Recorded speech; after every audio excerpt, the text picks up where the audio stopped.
an engineer with the MathWorks, focusing primarily on the financial services industry. I've been with the company for over 6 years now. By the end of this talk, my hope is that you will get more than an overview of machine learning. You'll have an understanding of the many machine learning algorithms available in MATLAB, and you will see how MATLAB is a very good interactive environment for evaluating and choosing the best machine learning algorithm for your problem. Why should we care about machine learning? The discipline of data analytics, which we'll talk about in the next slide, is actually driven by machine learning. In machine learning, one trains an algorithm with initial data and then use the resulting model or knowledge to predict outcomes or classify new information. So what is data analytics and why is machine learning critical in this area? Data analytics solutions let organizations improve business outcomes by allowing them to identify patterns and build predictive models around them. The data involved may come from multiple sources. It may be streamed from sensors in a car or agricultural equipment. It may be read from a database or some sort of a file. Data analytics has some key challenges. One may be overloaded with data, lots of observations, lots of variables, right? Now one may want to use the information in the data to aid in decision making. Thus, one may want to make sense of the data using analytics and then integrate that knowledge with enterprise-wide systems for decision making. Machine learning is the advanced analytics tool that lets you extract intrinsic value out of your data. Machine learning has application in a variety of different industries, ranging from financial services to pharmaceutical. Applications vary from tumor detection and drug discovery to recognizing patterns in images, videos, or audio data. Anywhere there is a need to predict something, machine learning perhaps is suitable. There are some inherent challenges associated with machine learning though. It's a very complex field of study. There are so many predictors, so many algorithms. Where should I even start? Which one is the most suitable for my needs? Typically, machine learning may entail black box modeling. Is that suitable for my application? Do I have the technical know-how to deal with it? And most important of all, it may take numerous iterations before you find a suitable model, or you may be working with large data sets which take a lot of time to process. All these things have an impact on how long it takes for you to get to the results. Today, I want to highlight how MATLAB can be used to address all of these challenges. MATLAB not only provides an interactive environment to visually explore the data and gain insight, but along the way, you may identify some interesting questions to ask off of your data. There are apps that allow to help you explore the impact of different models on your data.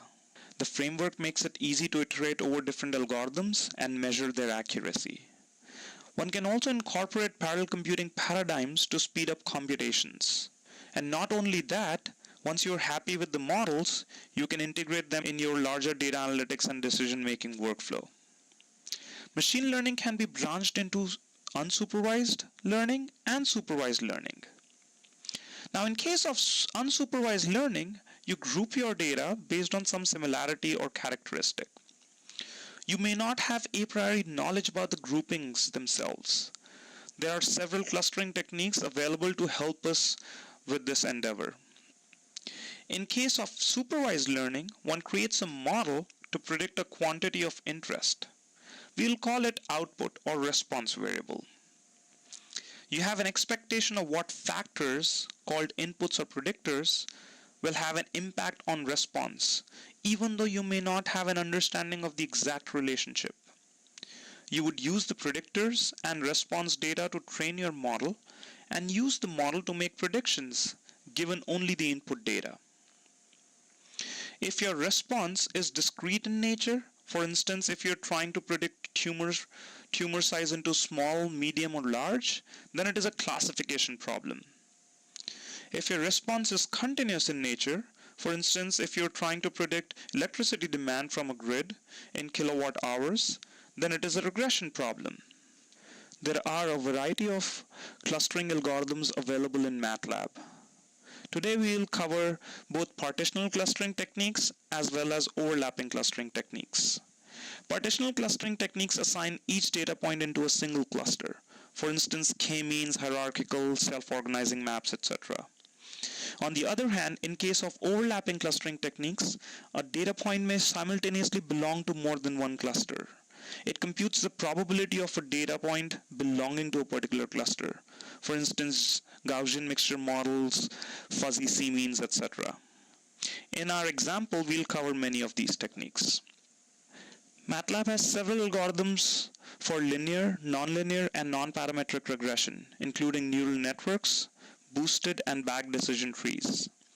All of these techniques can be used to solve a classification problem as well. Additionally, some other algorithms are available for solving a classification problem. We will begin by solving a classification problem leveraging many of the algorithms listed here. Before we jump into our example, let us look at a typical workflow for supervised machine learning. You begin by importing the data, pre-processing it, and cleaning it up. You may spend some time exploring the data, perhaps creating some visualizations and identifying your variables of interest. In the next step, you would select a model and train the model on the data. Then you would measure the accuracy of the model for comparing different models as we will create. You may then select another algorithm and repeat the process. This step can be very iterative in nature. Once you select the best model, you can use it to make predictions on the new data set. As we are moving through this workflow, we will look for opportunities to speed up our computations.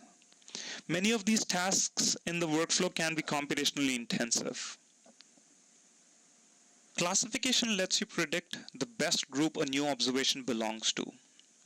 In this example, we have data from a marketing campaign conducted by a bank. They were selling a term deposit product. They collected information around each contact with a customer. This included customer information such as their age, marital status, etc., and campaign information such as how and when they were contacted, how long did the calls last, and so on. All these will be used as inputs to our model. Each observation was also labeled such as yes, they bought the product, or no, they did not buy the product in the end. This is what we want to classify. Classification lets you accurately group data you've never seen before. When we are done, MATLAB will produce a report like this. I've added comments describing all the steps of my analysis. The code that is required is also embedded in this report. Any visualizations that were created are also part of this report. In this case, we have our data in a CSV file. MATLAB has a lot of interactive tools to read in information from various file formats. Here, MATLAB figures out that this is a spreadsheet and it has launched a very intuitive tool for me to work with it. Notice that my data contains both numeric information as well as text. Tables are an excellent container to work with heterogeneous data. I can bring in this data into my workspace with a click of a button. In fact, this app, many other apps I will show you, and most other apps I will not get a chance to show you, have this capability of auto-generating code. I can ask MATLAB to give me this code that I can use to automate all the steps of the analysis. In fact, if I want to teach myself a bit of MATLAB, I can do that as well. I'm not going to save this file as I've already done that. Now I can look at the data itself, but I personally like to look at charts, visualize the information. You can see right here that MATLAB has this capability to create simple line charts, bar charts, histograms, 2D graphics, 3D graphics with a click of a button. Let's plot a couple variables, let's say age and bank balance, with respect to whether people bought our product or not. Here, I can get some insight into the data itself as I'm creating these visualizations. Perhaps I can ask myself a question. Do people with higher bank balances don't tend to buy our product? Maybe it's something for us to investigate more. I can create these various visualizations to build my intuition around the data as well. And notice as I'm interacting with any of these components on the desktop, MATLAB is giving me the commands to help me learn some of those things. Now, the information here in this variable contains both my predictors as well as my responses. My response variable that I'm trying to predict or classify in this case is in this last column labeled y. I can pull that information out into vector y, and I'm going to create a matrix x which will contain all the information about my predictors. The functions that I'll subsequently use is going to make use of that data. Now, instead of typing everything here, I'm going to open up a script where I've done all the work. I'm going to execute this code section by section. Here in this first section, I'm making use of this auto-generated function to pull in this information from the file. In this next step is where I'm breaking up my data into test and training set. And I'm also making use of these functions like CV partition that allow me to break my data into test set and training set. The training set will be used to train the models, calibrate parameters of the models, and the test set will be used for doing out-of-sample reporting of the models for comparison purposes. I can also look at the tabulated results, and I can see that this data is pretty skewed. 90% of the people have chosen not to buy the product. About 10-12% of the people have actually bought the product. And you can see when I created my training set and test set, I have similar counts for the data. Since I have this data, I'm going to make use of this app to get started. I will start by building a neural network-based model. There are a bunch of apps available in MATLAB to help me explore the depths of different toolboxes or libraries that come along with the tools. I'm going to start out with the neural networks apps. Neural network has a clustering app, regression app, as well as an app for me to help classify my data. This pattern recognition app does that for me. I can provide it my inputs, my predictors, my outputs, or my targets, or my response. These different observations are along the different rows. These algorithms further break down the data into training, validation, and testing set. I'm going to go with the defaults here. I'll create a one hidden layer 10 neuron network, again sticking with the defaults. And once I'm happy with my selections, I can train my network. In fact, as the training is going on, I can look at the changes, how it's making progress while the training is happening. I can wait for the training to complete, but here I'm going to just stop the training in between. If I was not happy with the results, then I would retrain the network. If I was happy with the results, I can actually create functions to integrate with, let's say, my Simulink model or a larger application that I was trying to deploy. I can even generate a function to look at the weights and the biases of my network. I'm not quite ready, so I'm going to move on. Here, I can save my results to my workspace. I can even generate code to redo this work. Again, it'll help me with the automation part. I can look at the code the way MATLAB is setting all those options, pretty much the things that I had seen in those different screens. I can look at this function in more detail in the documentation. This is a very typical documentation page with brief calling syntaxes, more elaborate description, the different training algorithms, and these different options.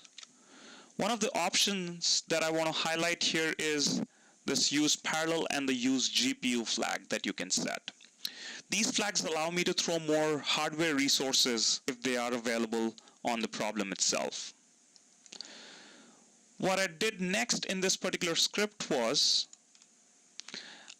I created a function out of the code that was auto-generated. And I made this little change where I set up my use parallel flag. I can execute the code here. It's going to speed up because it's making use of multiple workers that are running on my machine. Once I have the trained network, I can make it to use predictions. You would notice that I can make these networks return a score. These scores can be used to create the predictions. Here, I'm making a simple assumption that I'm rounding the scores. Anything above 0.5 is going to be marked as people who are going to say yes to my out-of-sample data set. Otherwise, they're going to say no.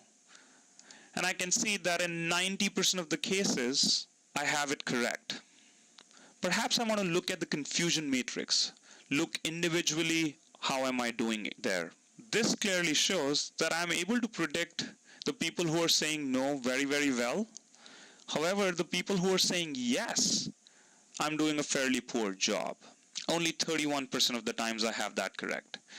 Now, if I was the person who's designing this marketing campaign, I would perhaps be more interested in the people who will say yes. But why round the scores? Why use 0.5 as the threshold? Why not use 0.1 as the threshold? What happens if I do that? Wow. Quickly I noticed that 85% of the times now I'm able to correctly predict the people who are going to say yes. Of course, it comes at a cost. My prediction rate for the people who are going to say no goes down. Why even 0.1? I can generate these receiver operating characteristics.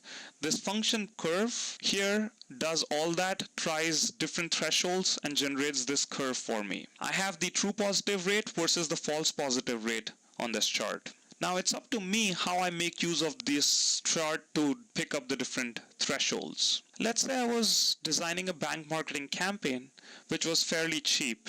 I just wanted to make sure that I get everybody who's likely to say yes. I could pick up a point on this chart where I get 90 or 95% of the people who are likely to say yes, and of course only 30% of the cases I would get it wrong. On the other hand, if I was designing a marketing campaign which was very expensive in nature and I did not want to get anything wrong, I would pick up a threshold right here on this curve. I'll get 40% of the people who are likely to say yes to my request, and I'll get it only 5% of the times perhaps wrong. So it depends on me how I make use of these charts. Now as I write code here, MATLAB produces these context-sensitive tabs, and I can publish this code into a report. By default, MATLAB is going to generate an HTML file. I could have as easily generated a PDF or a Word document here. Notice my comments have turned into formatted text. MATLAB has automatically introduced a table of contents for me, and everything else part of the analysis has become a part of this report. Now you can see how I've automated all the steps of the workflow here, from pulling in information to doing the analysis to auto-generating a report which I can share with other people. Now, after this, I went ahead and tried all the different classification techniques that I had shown you on the slides.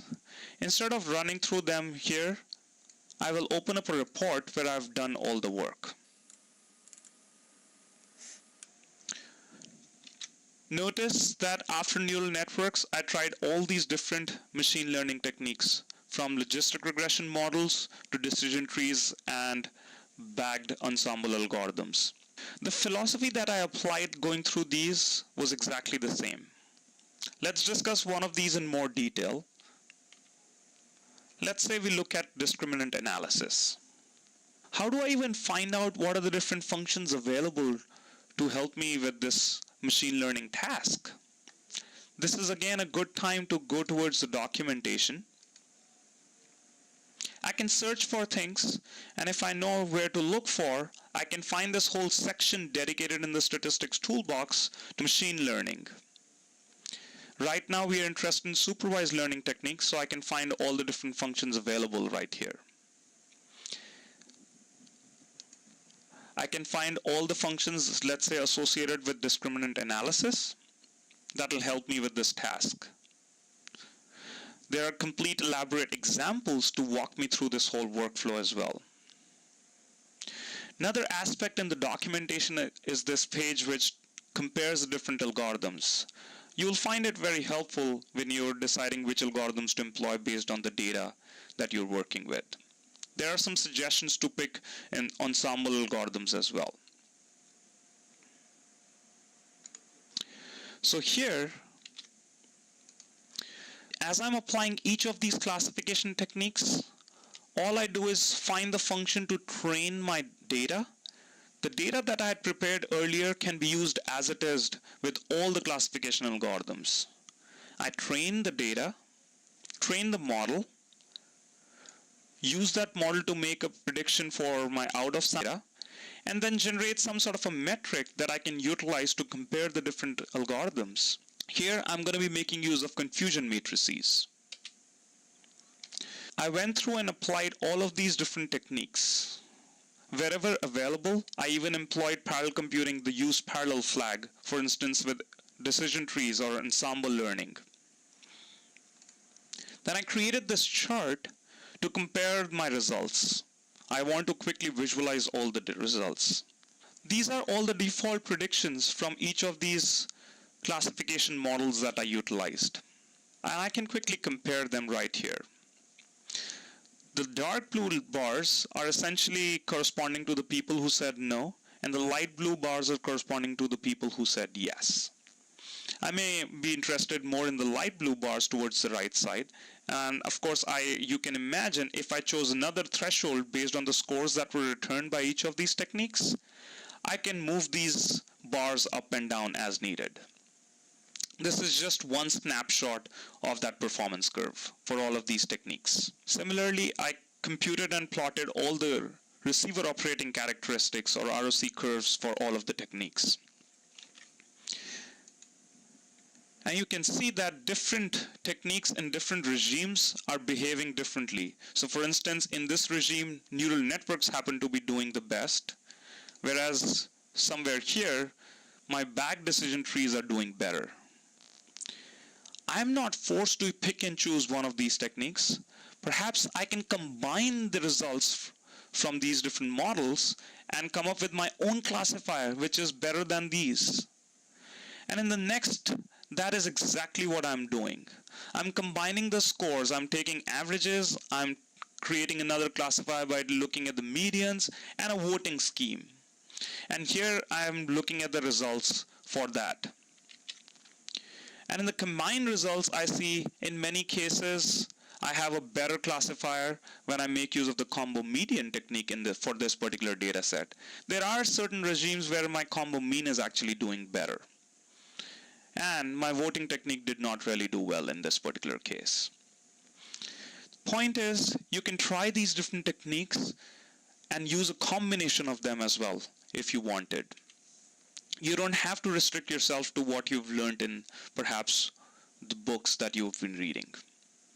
A lot of people don't stop here.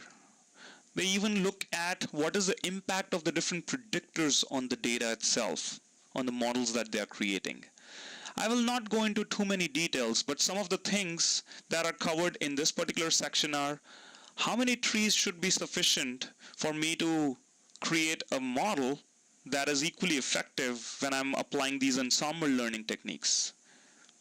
Perhaps I want to look at the relative importance of all the different predictors that I had in my data. Perhaps I want to create a more parsimonious model by making use of these techniques such as sequential feature selection and come up with a model which is almost as good as my full model. This will not only help me better with understanding the model that I'm creating, but it's going to be computationally less intensive as well, so I can get to the results faster. You can look at this in more detail at your own leisure. In this example, we went through a number of different classification techniques available in MATLAB, and I made use of the documentation to identify these things and understand what each of these techniques are doing. I made use of these visualizations and apps along the way to help me with my results. And wherever possible, I made use of additional hardware resources by setting up a flag. The biggest benefit that you are getting when you're making use of MATLAB is that you can focus on the modeling tasks. All these algorithms are already built in. You don't have to worry about looking for their accuracy. You have support available if you don't completely understand what each of these things are doing or how should they be utilized. Let's look at clustering example as well. Clustering lets you segment data into groups based solely on similarities in your data. In the screenshot, this two-dimensional data has been clustered into different groups identified by different colors. In the next example, we'll do something similar. Our problem is much more complicated as we'll work with 4 or so predictors and many more data points. To begin with, it is hard to even visualize such data. This example is based on a customer use case. Here, we want to cluster a bunch of bonds together based on some characteristics. We will look at partitional and overlapping clustering techniques. Another key challenge is to decide the number of clusters that naturally exist in the data. We'll look at some ways to determine that.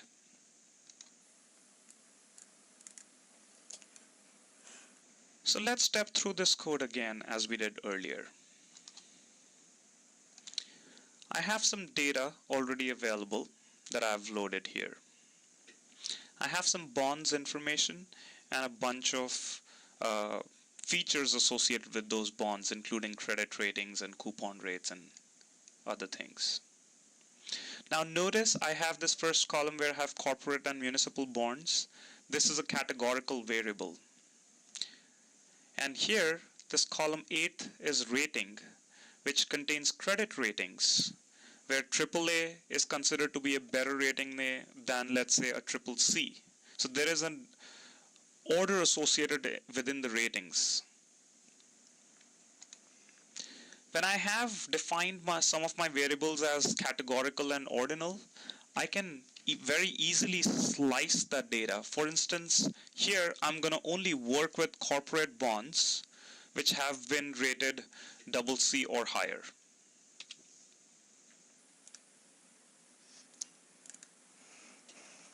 Now I can again create different kinds of visualizations to look at the data itself, build some insight.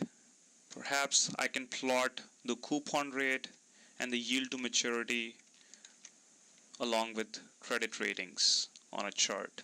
And here I can quickly see that my higher rated bonds like AAAs have a much lower yield to maturity and a coupon rate versus poorly rated bonds, which are towards the right top corner side of this chart.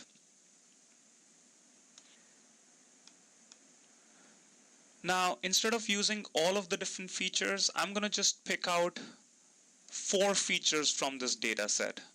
I'm going to assume that coupon rate, yield to maturity, current yield, and the rating should be sufficient for me to cluster the data.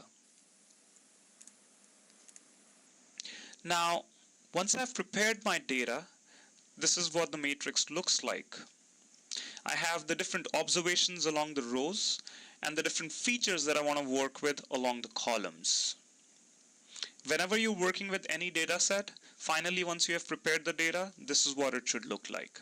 A matrix with observations and features. Now here, I went ahead and applied both partitional as well as overlapping clustering techniques. So here, in this case, I applied k-means, hierarchical, and neural networks self-organizing maps as the partitional clustering techniques. Partitional clustering techniques return the index to which each observation belongs, or the cluster number to which each observation belongs. On the other hand, overlapping clustering techniques return a matrix containing probabilities. The probability each observation belongs to a particular cluster. Here I applied fuzzy C-means and Gaussian mixture models to this data. First, I start with k-means.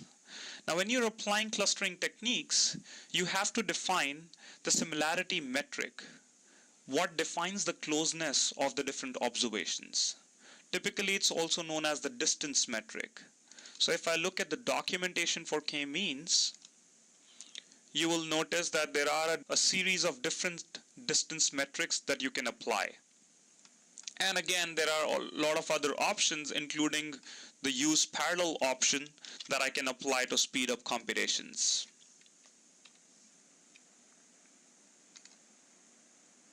I also wrote this helper function, plot bond clusters, that allows me to visualize the data. Now here you will notice it creates a three-dimensional visualization. I have just chosen 3 out of my 4 features to plot on this particular chart. The coupon rate, the yield to maturity, and the credit ratings. The different colors suggest the different clusters that each data point has been put in. In a similar way, I can choose the function related to hierarchical clustering, and I can cluster the data accordingly. In case of hierarchical clustering, what MATLAB does is it takes the points which are close to each other and assigns them into a cluster. So at the beginning, all of the points belong to their own cluster, and then the closer ones are put into another cluster until all of the points come along and get clustered into a single cluster. Hence the name hierarchical clustering. And the results can be seen here. Again, you can choose different similarity metrics while applying hierarchical clustering as well. I've made use of the neural networks clustering app to auto-generate all of this code that does self-organization maps for clustering this data. And notice I am making use of the same function to visualize my results. And I have another result for clustering making use of SOMs. Neural networks also have something known as competitive layers that can be used for clustering as well. In case of overlapping clustering techniques, as I had mentioned earlier, it's going to return, instead of a vector, it's going to return a matrix. In this particular case, a matrix U that contains the probabilities. And I'm making use of fuzzy C-means here. Now if I look at U, it contains 3 rows corresponding to the 3 clusters I had requested and the probability that each observation is going to belong to a particular cluster right here. The first thing I did was I just wanted to visualize the data if I was to partition the data into each of these clusters based on the highest probability, and then use my same function to visualize the results. And I can see what, based on the highest probability that a point is going to belong to a cluster, this is what it's going to look like based on FCM. Of course, I may not want to use the results in that sense. I may want to visualize the probability planes itself, and this visualization allows me to see that. I can use these probabilities depending on my needs. Perhaps I want to use the probability as weights while I'm pricing these bonds based on the different characteristics of the different clusters. Similarly, I apply Gaussian mixture models. Again, all of these functions, information about these functions is available in the documentation. And the first thing again I did was, based on the highest probabilities, partition the data. And then I can look at, again, the probability planes. Here I'm looking more at a heat map of the probability planes. So far I have been requesting these algorithms to give me 3 clusters. Do 3 clusters exist in my data naturally? Are there more or are there less? You can ask any of these algorithms to give you X number of clusters and they will give you, no matter whether those many clusters exist in the data or not. It is the responsibility of the user to figure out how many clusters naturally exist in the data. One way, here I'm looking at some of the partitional clustering techniques, k-means and hierarchical clustering. They return the distance metric that I used to partition my data between these points. On the top chart, for instance, I have plotted the distance metric associated with hierarchical clustering. I sorted all the points based on the cluster number and the distance metric and plotted them. I would expect that all the points within the same cluster are going to be close to each other, so the distance metric should be small. So in this particular case, it should be darker shade.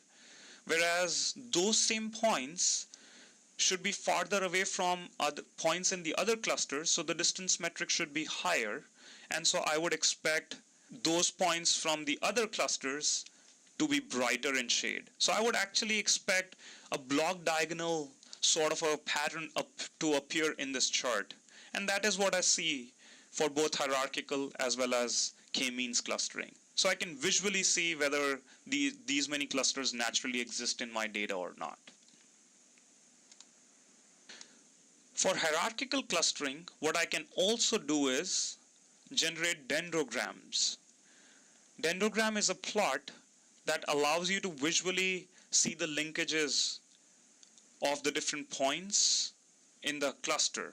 These vertical lines are proportional to the distance metric that is being used while the cluster was generated. Now I would expect, if there are naturally X number of clusters in the data, I would expect longer lines towards the top and shorter lines towards the bottom of this chart, because the points in the same cluster should be close to each other. And then overall, when you start connecting clusters, points which are far from each other, then the lines should be longer. Now wherever I cut this dendrogram is going to determine how many clusters I'm going to get. For instance, on the y-axis, if I cut the dendrogram around 0.9, I'll get 2 clusters, whereas if I cut the dendrogram at 0.7, I'll perhaps get 3 clusters. I've also put down the cophonetic correlation coefficient at the top of this chart. That is a coefficient that tells me how truly the length of these vertical lines is representative of the similarity metric that I have used. I would like to see this correlation coefficient to be high, because that means that these lines are reliably representing the distance metric that I'm utilizing on this chart.